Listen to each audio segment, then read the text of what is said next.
Hi, hello everyone. Welcome to episode 2, season 2 of the Pitch Room Africa. So let me tell you a funny story. So we have actually started having the conversation, but we're not having the conversation for any one of you because we're not recording.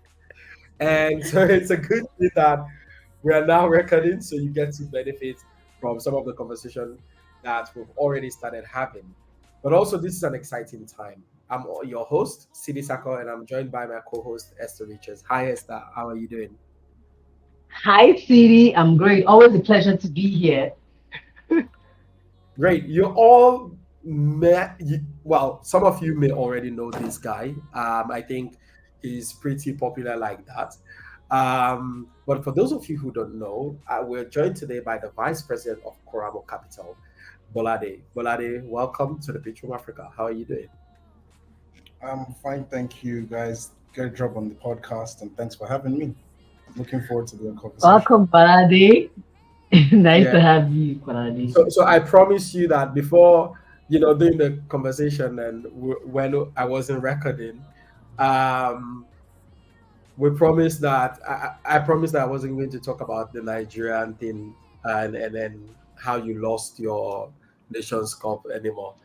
But let's talk about something that is, also very exciting.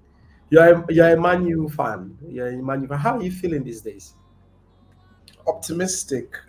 We have new management. The team is picking up form. We've just won four Premier League games, 5 Premier League games now on the bounce. Our number 9 has picked up form. Scored six. He's the youngest player to score in 6 consecutive games in Premier League history. So things are looking up. We're not where we want to be, but as they say, we're going At to least push. at least by the end of the season, you will at least be taking seventh or sixth position, right? Can we cut this interview? I'm not doing it again. So, hey, Siri, you're just so troublesome. Sixth position. I don't disrespect. Ah, No, but by the special grace of God, we'll finish in the top 4. All right, okay. All I right, agree with so you. I'm a Man U fan by marriage, so I agree with you. Okay.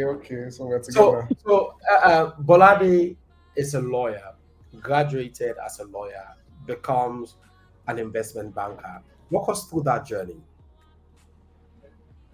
So I had gone to University of Hull for my undergrad. I studied law. I loved being a student there, but I hated the course. I remember course, my first class in something called jurisprudence. Jurisprudence is the philosophy of law. And there was a guy called Jeremy Bentham. And every time they taught us about this guy, I just thought, this is just a lot of BS. Like, it's not realistic. I just didn't like it. But, I'm from a Yoruba family. I'm the first son. My grandfather said I'm going to be the first grandson that we finish as a lawyer, that none of his children was a lawyer. So they begged me to continue the course. And to be fair, I just finished the course. And that's how I studied law. But from my first day, my third or fourth day in my first year, I knew I was not going to practice as a lawyer. But I just finished the course because I started it. And yeah, and so the So rest is history. you finished the course because you started it. Would you say your grandfather today, if he's still alive, would you say he's proud of you as an investment banker now? Um, yeah, I think he'll be proud of me. Is that an assumption, or are you absolutely certain? No, he's not alive, unfortunately. Okay. I'm actually, So we can't I'm actually his namesake. I'm named after him. His name's So Bola. because you rob him off the Bolade lawyer ASQ, like big lawyer performing I'm everywhere. still, I'm a lawyer. I'm just not practicing. I'm a lawyer. I'm just practicing. not practicing. But Yes. If I, what was very interesting about banking? There's a lot of things that people can go into, right? And I know that back in the day, as you were trained, there are predominantly 4 things that you could become: a lawyer, an accountant, a medical doctor. you know, things like that is what we are yeah. used culturally. So, what makes you? What was interesting about banking? So I didn't actually knowingly go into banking. I always say that I'm the luckiest person I know.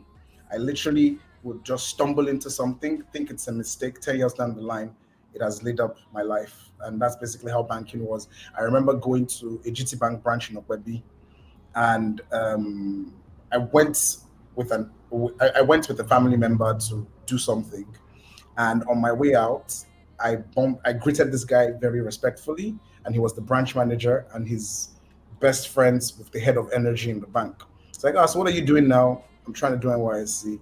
What did you do your degree? And I studied law. I want to work in a law firm. I was like, no, I have an MBA in oil and gas. It's like, okay, I'll call the owner, I'll call the head of energy and see if you can get into NYSC.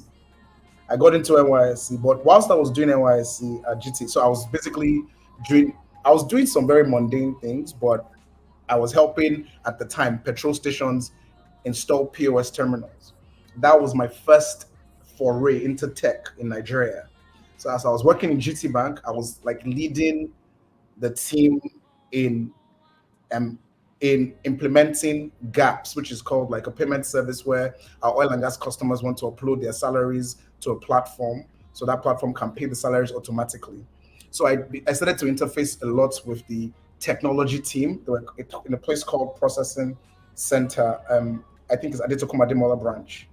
And I got on with all of them as a youth copper. But that was my first foray, or should I say, my first noticing of tech being able to make life more productive in Nigeria. And I got it from a bank.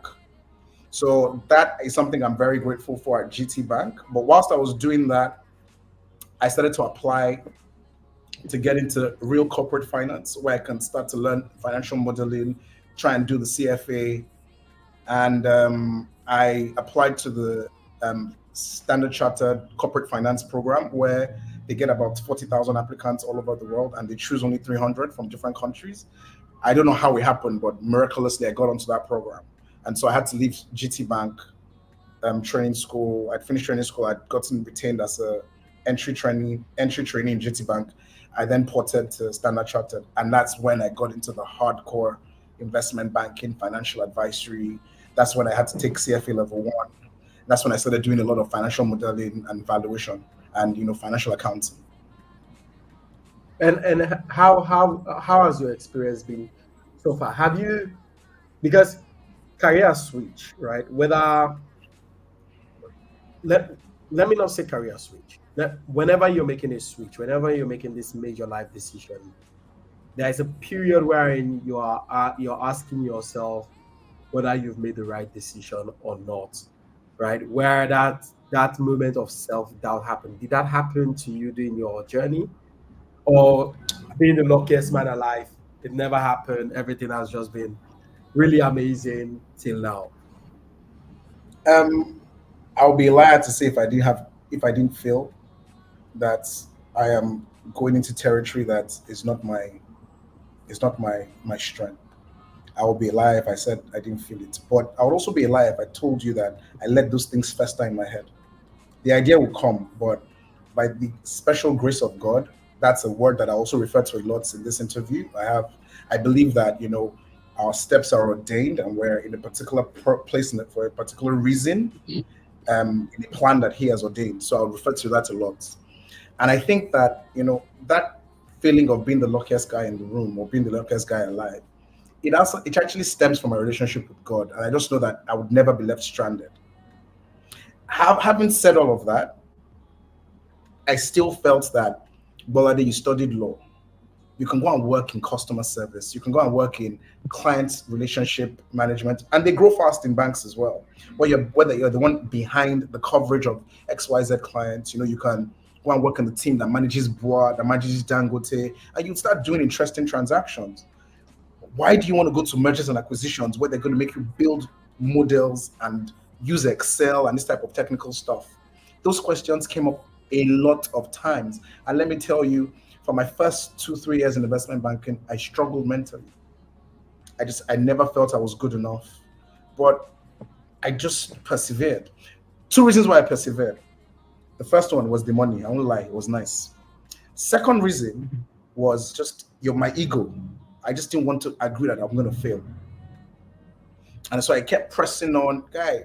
Nights we'll leave the office at 5 a.m., be back in the office at 9 a.m. You know, you'd work on it was really intense and it took a lot out of me. But now looking back, I'm very grateful to the bank and to the team that they've put me through that pressure that has now created the investor that I am today. I mean, So, for yeah, me, Esther. I'd like to go a little bit back, because stories are beautiful. I was talking with someone this morning who said, "Oh, we all have failure stories. We all have stories that we haven't yet told people." Now you're sharing this with us on Pitchroom Africa. Would you say that at the point where you were doing your law school, or at the point where you graduated, did you go to law school? Yes, I do. Good. So would you say that at the point where you graduated, you had always wanted to be a banker? And at what point of all of these detours would you say that you felt that you were a failure? I can relate to the fact of what you said, that there were times where you felt that you were not good enough. But did you have any failure story around all of these experiences? And what did you always want to be growing up? I wanted to be a doctor, far from it. But so was this one of your own dreams to be a banker or an investor? No, my dream was to be a real estate manager. I wanted to work in real estate and at one point work with people that would build Nigeria's first Alton Towers or Thorpe Park. That was my dream. I've always had a passion for tourism and like entertainment for kids.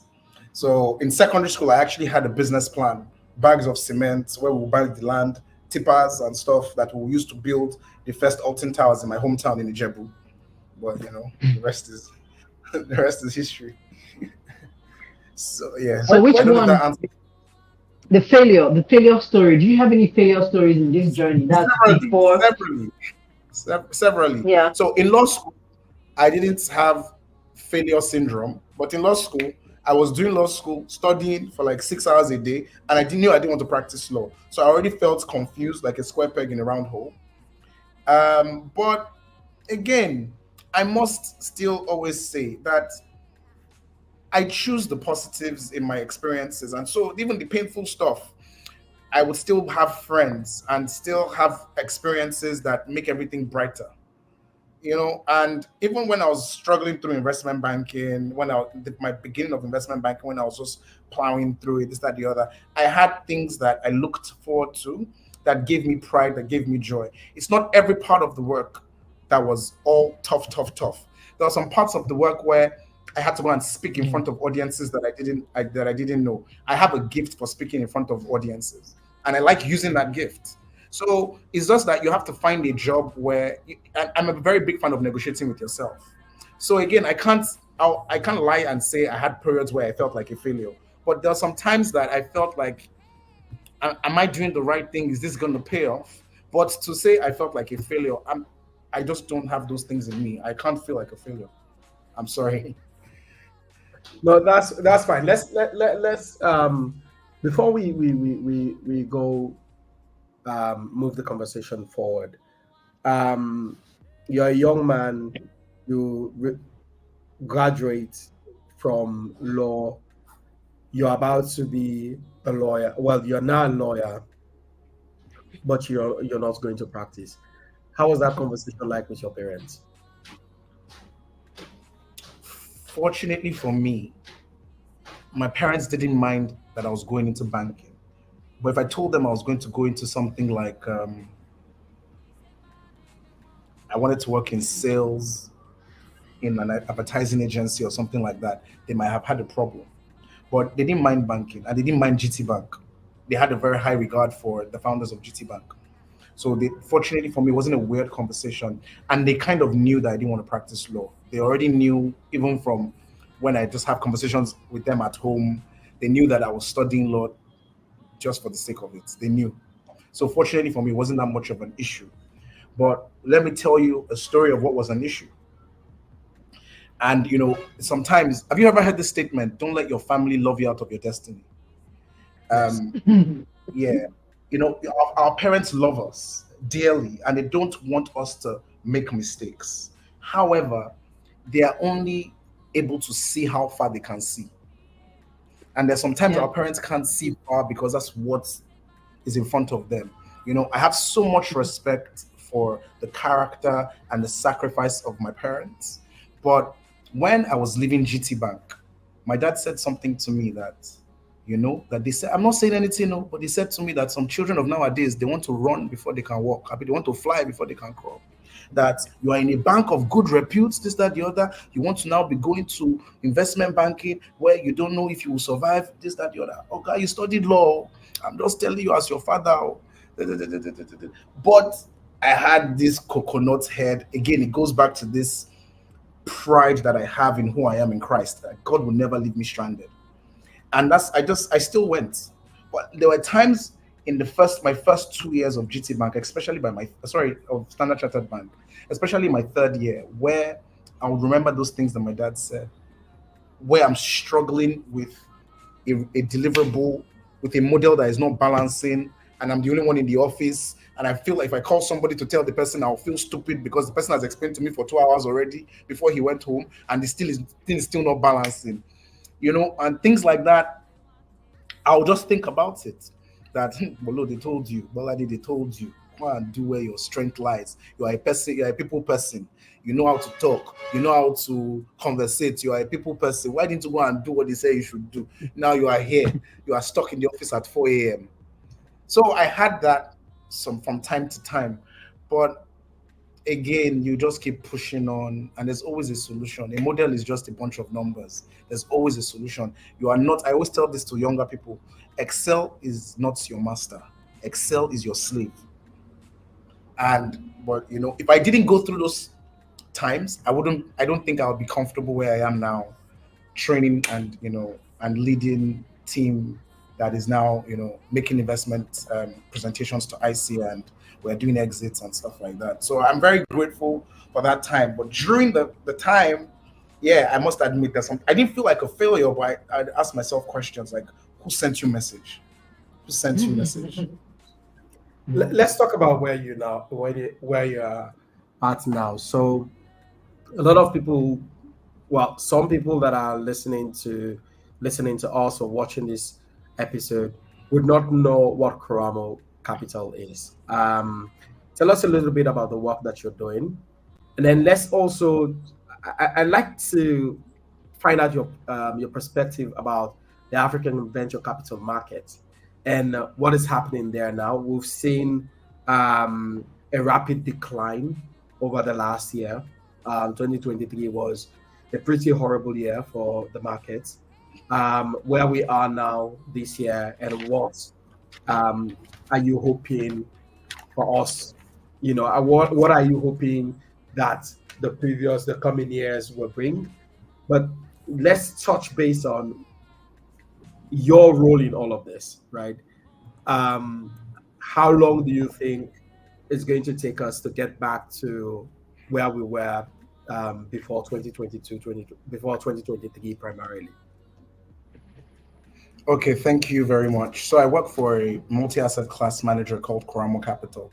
We were founded in 2011 by three gentlemen of esteemed repute, one of them of Nigerian origin and the other two of East African origin. They had risen to the pinnacle of their careers in fund management and allocation of capital in the US, and they decided to join forces and start this fund manager called Kuramo Capital. And we we've now over the years raised three funds. We're raising our fourth fund now. Our AUM combined across the three funds is just under half a billion USD. We've made about 22 direct investments and about 16 fund investments. One thing I'm most proud of about Kuramo is that prior to Kuramo coming into the private equity or venture capital landscape, allocators of capital had not deployed capital to indigenous fund managers in Africa. The only guys that we had at that time were guys like Ethos, who are not indigenous Black Africans. We also had, I think, guys like maybe Actis. Again, the word indigenous was not there. The only person that had done something in the space was Okeowo with ACA.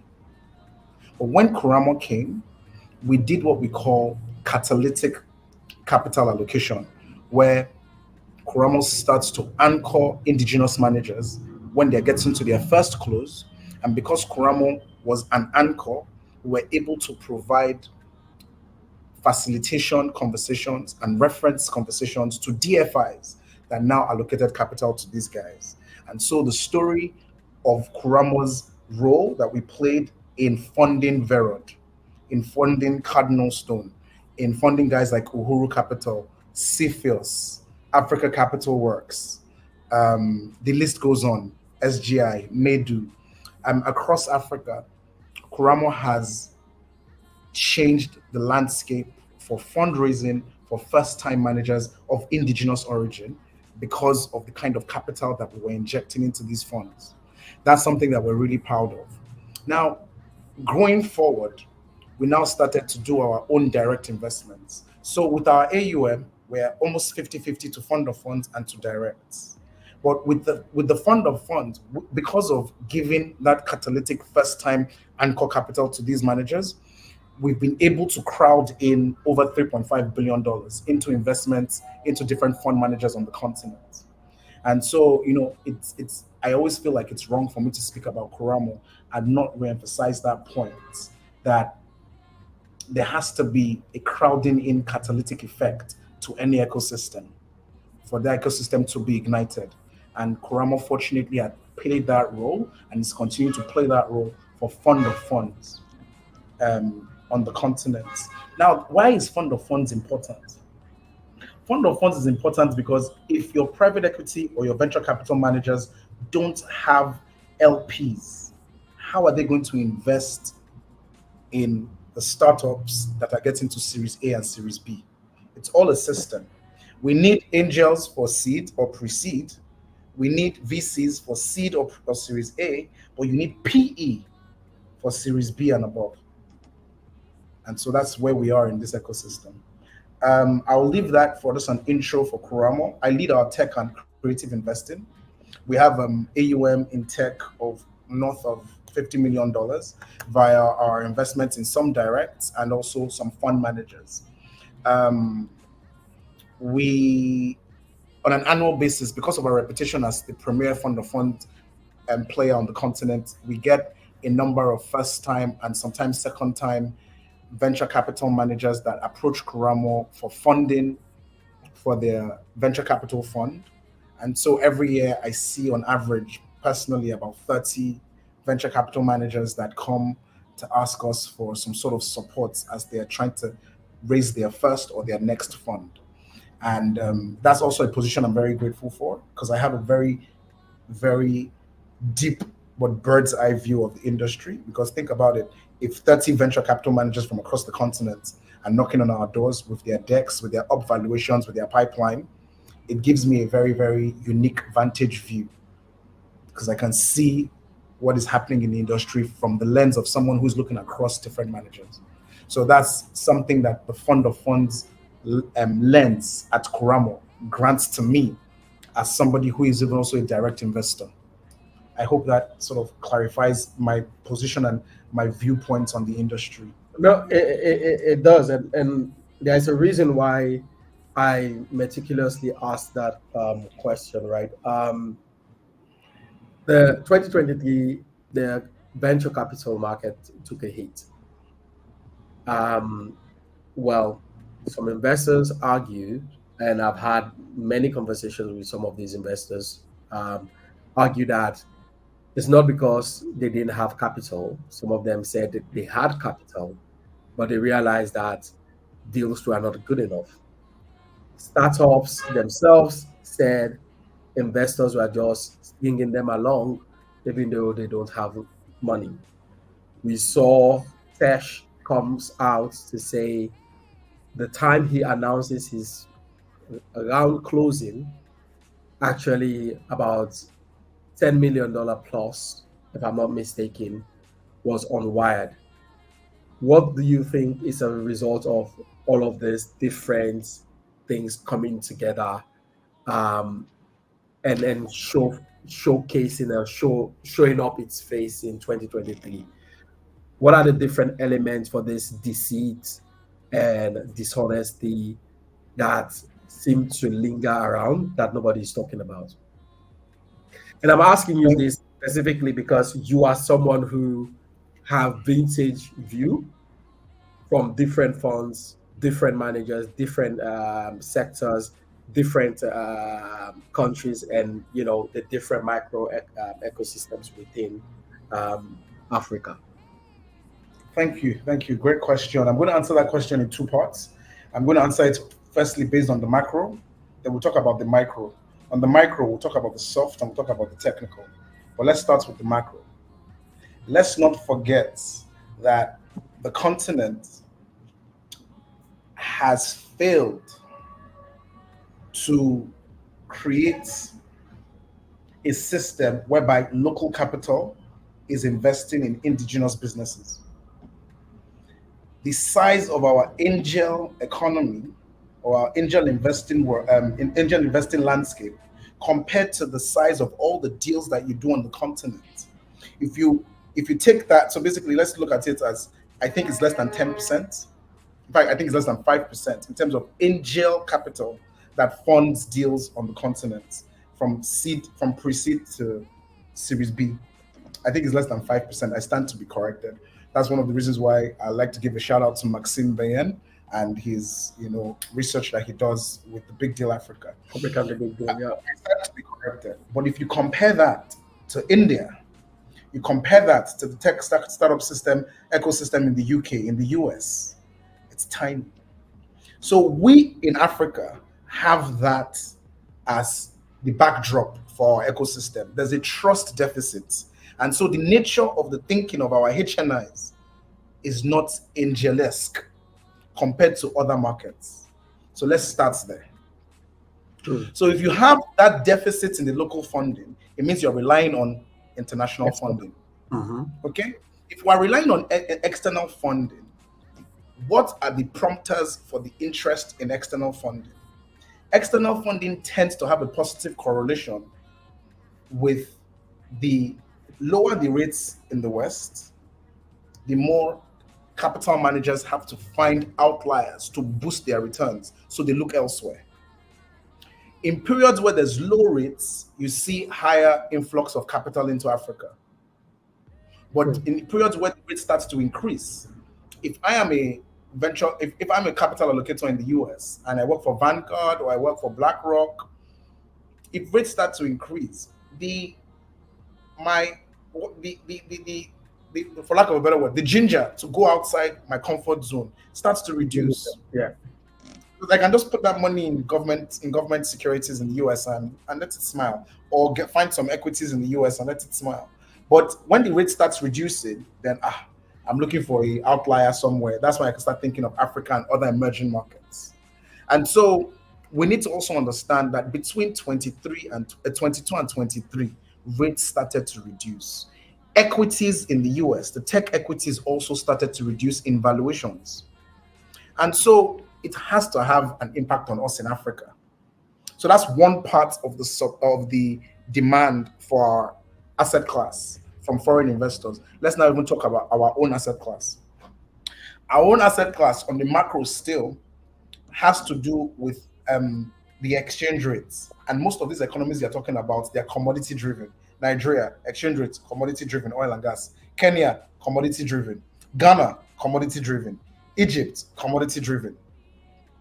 So the exchange rates in these economies, unfortunately, are vulnerable to dips in oil prices or commodity prices. And that further intensifies conversations with external investors. But we must say, having said these two fundamental macro issues, we're still seeing investments coming into the continent. Now, the fact that we're seeing investments coming to the continent is a massive kudos to the quality of founders that we have on the continent, that they are still able to convince allocators of capital that there's something here, regardless of these macros. So if whatever the drop was, we still have to take that positive. that it means that we have founders of serious pedigree that despite all these macro headwinds, we're still able to get institutional capital into the continent. So I don't want us to beat ourselves up too much that the funding dropped. It dropped, but it didn't go to zero. Do you get what I'm saying? So there's still some positives that we can start to build on. Now, let me go to the micro, which I think is the the hard truth that we need to hear. From the micro, there's some things that have failed us as an ecosystem on the soft skill side. It's harder for me, who I don't know you from Adam, to trust you, but I still trusted you and I made a capital allocation and I funded you.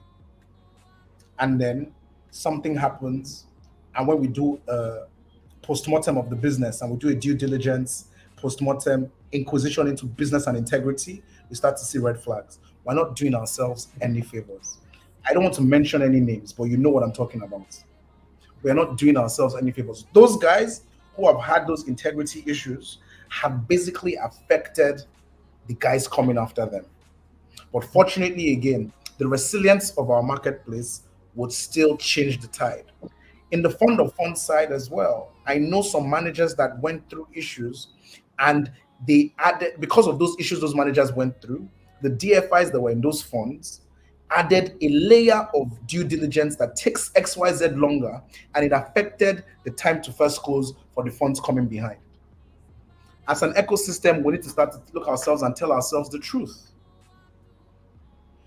Your, excuse my French, your F up is somebody's piece of cake next year. And so, because we're going to the same people for money, those people are not stupid. The top 10 investors in Africa that are not in Africa, we can mention them in two hands. Don't you think they talk to each other? Don't you think they use the same due diligence advisory? Don't you think they use the same financial advisory or landing advisory into the continent? You mess up in East Africa because of XYZ, XYZ. You messed up in Nigeria because of XYZ, XYZ. These people are going to find out. So it doesn't mean they're going to not invest, but let's call a spade a spade. So, but now I also have a point of view on those investors as well. You give somebody who in his life he has never held $100,000, you give them one blow, $20 million. Have you seen that video on Instagram of those children? You give the children candy. You say, "Mommy and Daddy are coming back. Don't touch the candy for 30 seconds. We are coming back." Those children, they are good children too now, but they will touch it now. They will touch it now. So this is what I'm saying. So there's some learnings there for investors as well. Why don't we pay attention to controls and governance as the money is coming in? You can't just dump $20 million because it's a rounding up error to you and your fund. You just dump it on this investor and you think on this asset and you think, cool. Have you watched the movie for the making of Uber? See the governance that came in from day one. Have you watched the movie for the making of the Facebook one? See the governance from day one. Even on Showmax, there's this comedy series called Silicon Valley. Look at the governance. That's in Silicon Valley, a more established society where there's no trust deficits. See the level of governance. In Africa, where we have trust deficits, people just think it's yeah. So as you lay your bed, you lie in it. Or the lack of laying the bed, that's what we are seeing right now. But it's not all doom, because it means that there's some people who have best practice that we can learn from. It means there's some functional boards. It means there's some functional control systems and mechanisms that are working on the continent that we can start to export those stories and let those stories make the rounds more than the negative stories. That's another thing that we always say at Kuramo. Nobody is going to sell Africa in the positive light if we Africans don't sell it in the positive light. So we go around and we'll be on podcasts like this and we'll be saying XYZ, XYZ. This podcast is a 1 in a million platform for me as an African to make good the narrative coming out of Africa.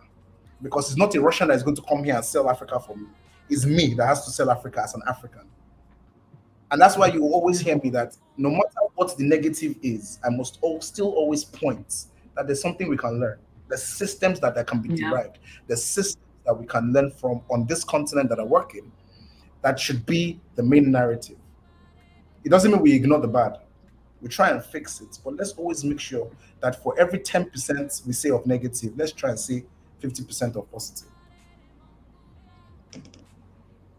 Esther, do you have a question for Gbolade before I continue? I am just wowed. It's like I'm being schooled. I love what I'm hearing. I love this perspective, and I don't have any questions. I'm intrigued, and I'm enjoying the conversation, Cindy. Over to you. Shoot.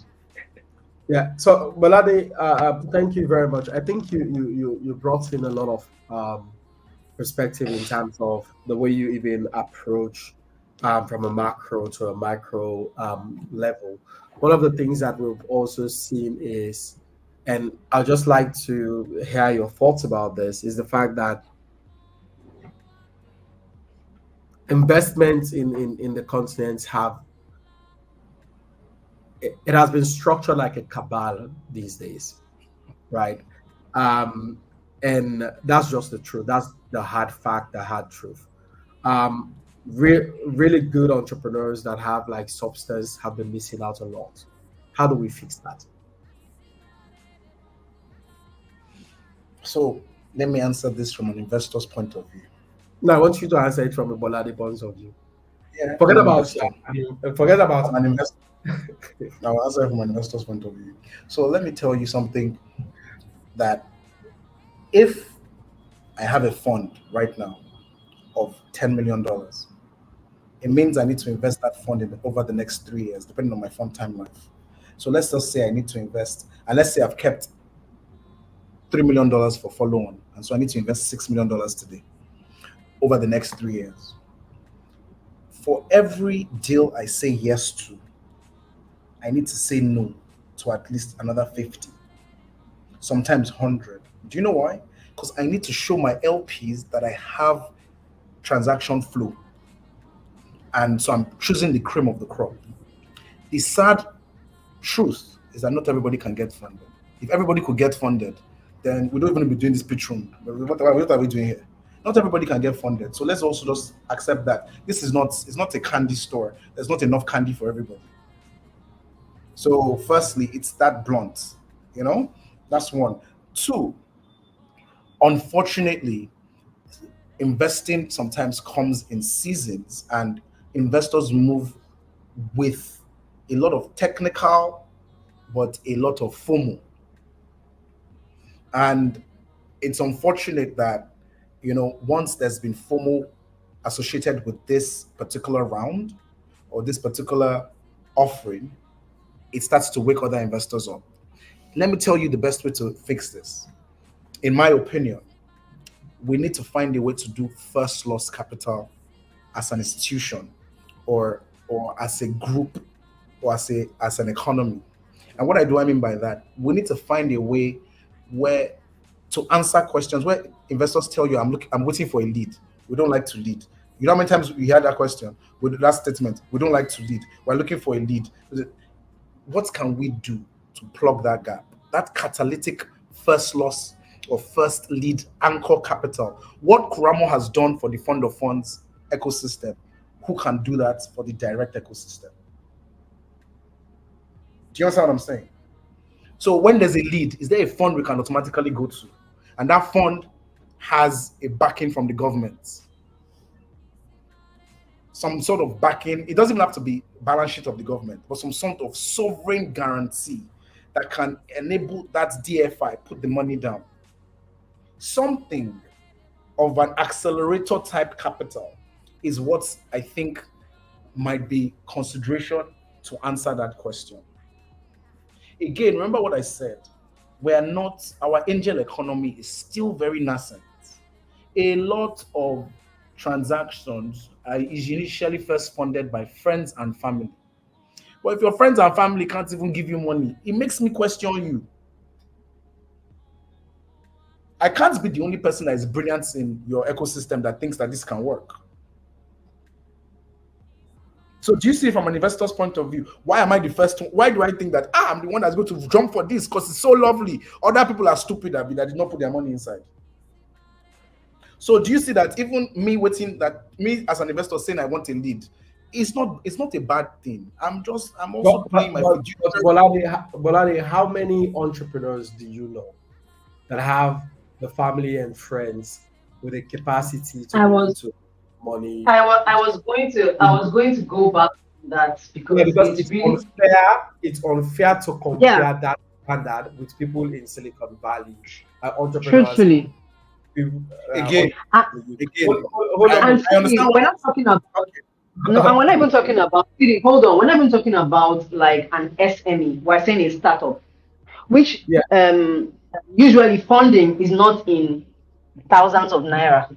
Funding is in millions, right? I know that there are basic things that a startup should have, or someone who wants to go into building a startup should have. But if we're looking at the African context, with everything that we know is synonymous with our terrain, that is most likely the odds that from an average African will have funding from friends and family. I can understand what you mean that someone should be able to believe in the person's vision. I can understand that even the business itself, if it's viable, should be able to get customers. Oh, so, but Bolade, Bolade, so Yeah. if you are saying that we should hold African entrepreneurs, right, with that standard, with that specific standard, would you would you agree yourself that that is a fair assessment? Because remember, like Esther says, we are talking about friends and family funding coming through that racks in into the millions of naira, thousands of dollars, right? 20,000. How many African entrepreneurs, startups that you know, right? That forget about outside. In fact, forget about outside the people that you know, the type of entrepreneurs that you know.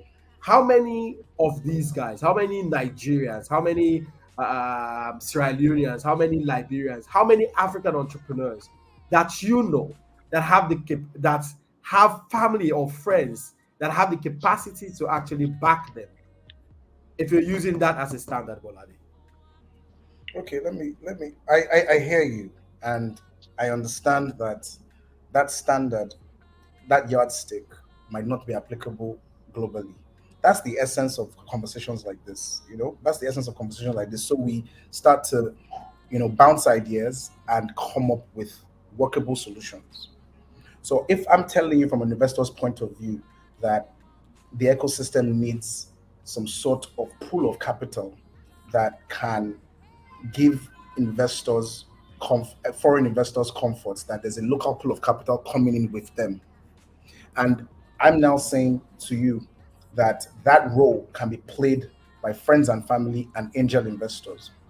But you're saying to me now that friends and family in Africa can't play that role. It's just that we just don't have the liquidity from that pool of investors. I agree with you that we don't have the liquidity. It doesn't still take away the fact that that pool of liquidity is essential to attracting angel investments.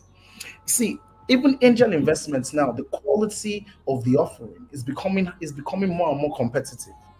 You need family and friends or your own money to be able to still tell the story in a format that angel investors can find palatable.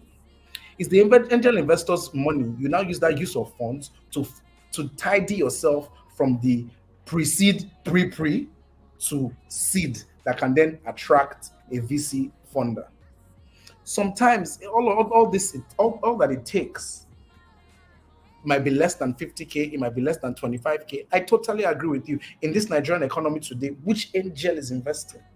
I want to know their own angel. Do you get what I'm saying? Which angel? I totally agree with you, but it doesn't take away from the fact that that pool of capital is required. So, Gbolade, here's another question that I have, right? Um, you mentioned some key things that I've been thinking about throughout our conversation, and one of those is in in in so many ways you've mentioned investor approach to our continent. Should the approach to the African continent not be different? And I have instances to mention. You mentioned India, and I've seen investors from Silicon Valley adapting their approach to the Indian markets completely differently, adapting their approach to even more advanced market like the Malaysian, Singaporean markets completely differently compared to their approach in Silicon Valley and things like that. Can you give me an example, please? Should yeah, there's a lot of them that One, I could please. bring up. A I Silicon Valley investor that what did they tweak when they were going to India or Malaysia? No, but like you get to look at number one, the deal structure. You get to look at number two, the deal structure is very important. And I know Yeah, that what you and I are they normally do in Silicon Valley that they don't do in India, or hold vice versa? hold on. So one of the things that I'm trying to point out, right? I can mention like again, there are certain conversations that I've had with certain people that I don't want to disclose on this conversation. But I can definitely see that in terms of the African approach, it's been a little bit different. It's been, well, we're setting the same standard for a market that is still very nascent. You've mentioned that many times. It's still struggling a lot in terms of infrastructure. Even things like the entrepreneurship education itself is still not really well saturated. We still have major ecosystem support lapses, and we are expecting entrepreneurs within the African market to still be performing to be able to have returns like entrepreneurs in Silicon Valley. Don't you think that in itself, that approach in itself, is tantamount to failure? Un- Until I have evidence that Silicon Valley investors I will are, send you some. yeah, until I have, unfortunately, I cannot, or until I have evidence that Silicon Valley investors sorry, please excuse me 1 second.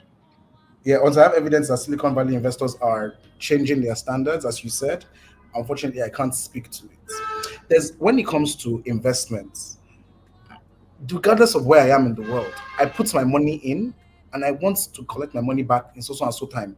That every investor in the world, that's what they're looking for. Regardless of if you put it this way, you put it left way, you put it structured like this. I'm trying to get my money back. So that doesn't change in India, neither does it change in Malaysia, it doesn't change in Indonesia. Investors want their money back. And the more comfort they feel that they can get their money back, the easier it is to land investors. So, I'm very and I like, I love this lady, what that she says. Africa doesn't need aid, it needs investment. The more I grew up in the African investment ecosystem, the more I am convinced that there are investable assets, there are investable opportunities here. We don't need aid. We can make risk adjusted returns, backing the right type of entrepreneurs, infusing the right type of value add, and looking for the right types of exit opportunities. So I'm very strict on that point of view. I know sometimes my wife even argues, tells me that I'm a bit too military in my approach, but that I feel that as an entrepreneur, if you prepare for that level of detail and quality and reporting, you always land in a softer part. So I am very wary of us using this type of our platform to make entrepreneurs feel that you didn't get the money because the investors have been unfair. If you put if you put yourself in the shoes of the investor, those investors, they are playing with the pension of some grandmother in California. They are paying with the pension of some grandfather who was a teacher in Canada. They too, they have a duty to return that capital. So let's not forget that the core essence of any investor is to take money back to his LPs. So as Africans, and we all did this when we are in school. Most African kids would work double hard you get a job, you still go to parties, you do everything, and you still come out at the top. So now, when we've now come to real life, why can't we still maintain that same energy? So Let's are you, let's work. so Let's are work you harder saying, than our entrepreneurs in so are you Singapore. saying Let's on so are you saying unequivocally that African entrepreneurs, with all of the structural challenges that they are facing, should be held with at the same level of accountability with guys operating in Silicon Valley?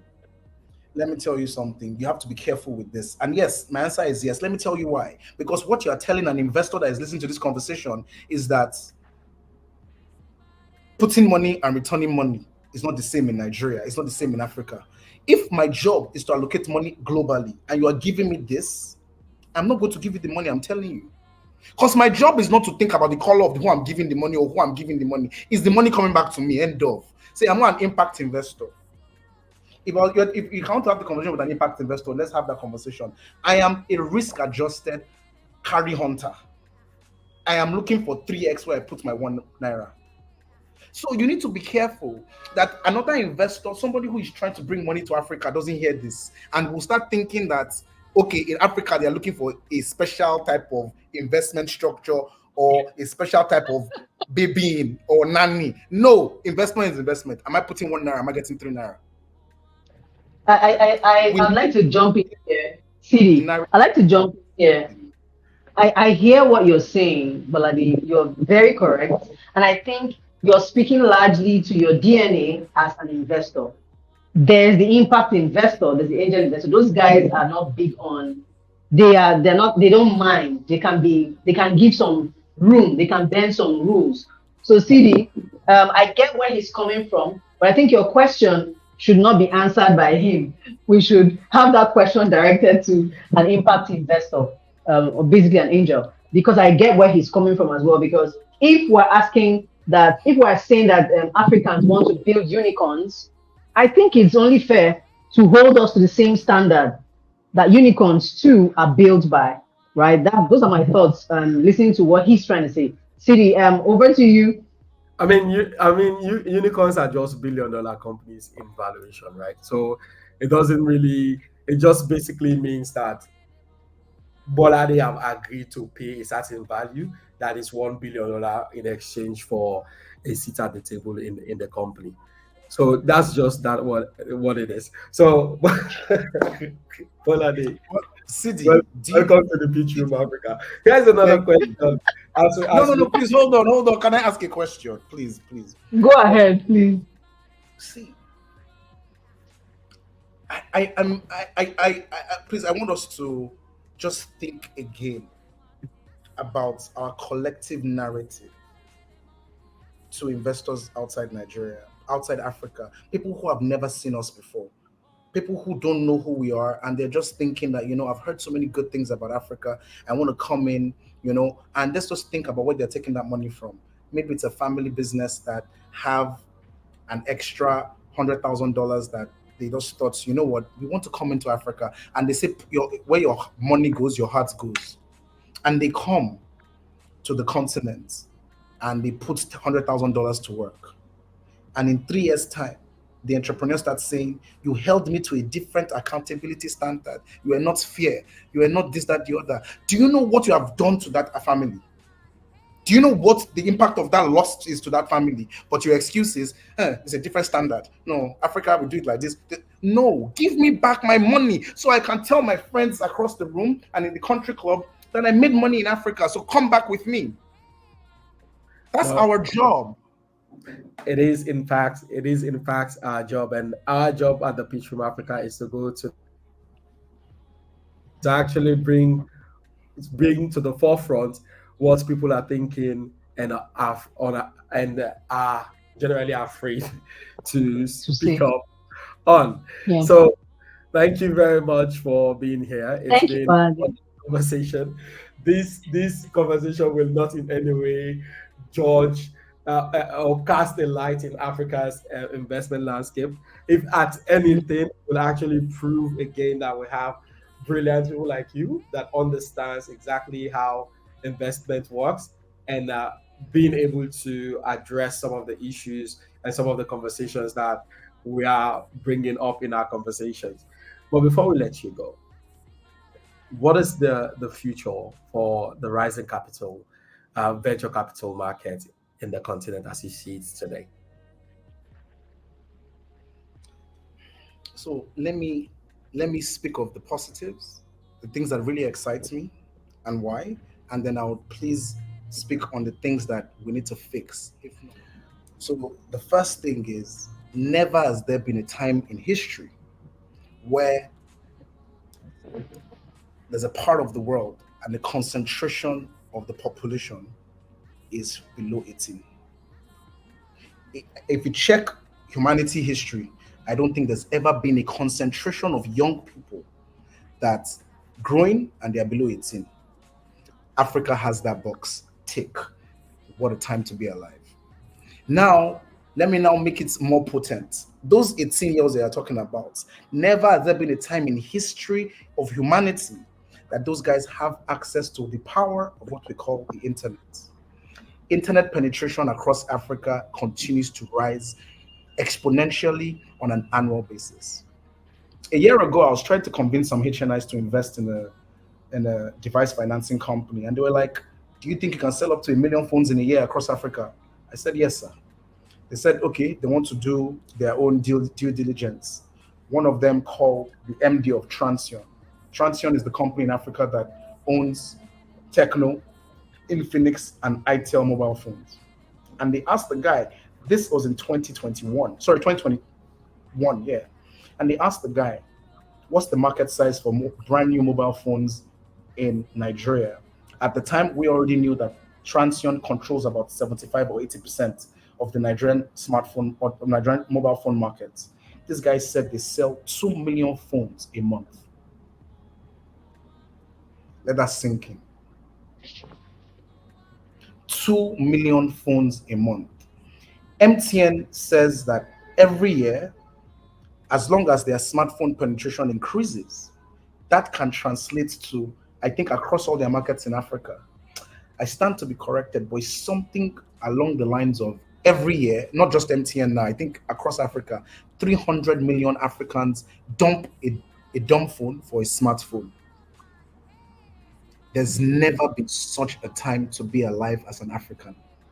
Now, let me now make it sweeter. These people that we've just spoken about, that we've ticked the box for demography, we've ticked the box for internet access, financial penetration because of mobile money. Those guys can now be paid for their services and they can also buy services. So it means trade amongst young people is going places. Now, not just amongst young people across borders in Africa is going places. I can start to communicate with my friends and my customers in Addis Ababa, in Harare, in a way that could never have been fathomed in the 70s or in the 80s when our parents were growing up. So, am I excited for the continent? Am I excited for the venture capital space? Hell yes. But now, what are the things that we need to be wary of? In life, the best PR is good execution. If us as Africans don't hold ourselves to high standards of execution in every part of the world, in every part of the world, I beg your pardon, our stupid decisions will televise itself via the internet. But guess what? Our good decisions will also televise itself via the internet. The choice is ours. And there's never also been a time where HNIs on the continent, aggregated in Nigeria at the moment, there's 30 billion in there's $30 billion in dumb accounts. I've never remembered a time in history that we have access to that type of money. Those HNIs, a certain percentage of them, be it very slim, can unlock that capital to startups. But startups telling their stories in the right way. The ones that they've unlocked capital to, well, how was the execution? How was the reporting? How was the follow up? How was the bedside manners with as an entrepreneur and your investors? We all are ambassadors of this ecosystem. Ladies and gentlemen, we've been speaking to Gbolade, the Vice President of Kuramo Capital. Thank you very much, Gbolade, for joining us on this episode Thank you for of that. the Room Africa. It's been such a pleasure to speak to you. Until next time, you've all listened to us. You've had Gbolade's passionate take on some of these issues. And the one thing that I want you all to pick out from this conversation is that Africa is ready with people like Gbolade leading. Until next time, we say goodbye.